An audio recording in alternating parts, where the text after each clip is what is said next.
You've just driven the Nissan LEAF. Can you tell me what the driving experience was like? Driving experience was surprisingly normal. It's not space age, it's just a good normal hatchback. It just doesn't have an engine, which is a rather nice way to travel because it's very quiet, it's very smooth. Performs roughly like a 1.3 diesel would in terms of acceleration. Drives pretty sweetly, and we thought we'd kill the range because we gave it a good run down the motorway down between two junctions, but it didn't. It hung on to the range that we left with, and that was quite impressive.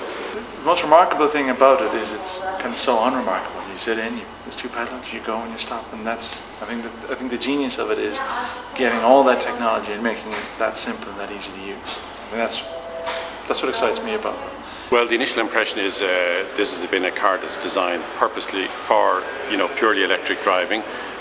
Very impressive start, an acceleration, initial acceleration was very impressive. And general overall impression on the road is that this is a real motor car. It's not any compromise between petrol engine and electrics. It's a full motor car, able to do all the normal things you expect a motor car to do and do them very well. Very impressed. I think to sum it up, it's very ordinary, and that's a good thing. It drives like a regular hatchback. Obviously it's very quiet, there's no engine noise, but in every other way, the steering, the brakes, the way the suspension deals with potholes, the indicators, all of that, it feels very regular, and that's a very good thing.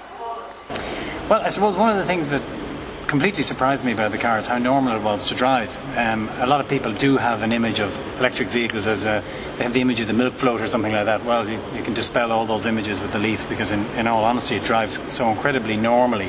It's unremarkable in that sense, and that's a compliment.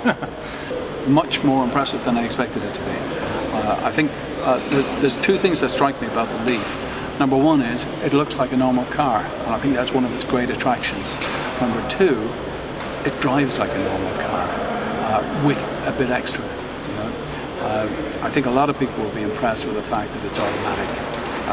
For a lot of people looking at this type of car, it'll be their first time to drive an automatic, I think. And that it just goes. You put your foot on the go pedal and it goes. You put your foot on the stop pedal and it stops. It's as simple as that. There's no mystery about it, and that's really important.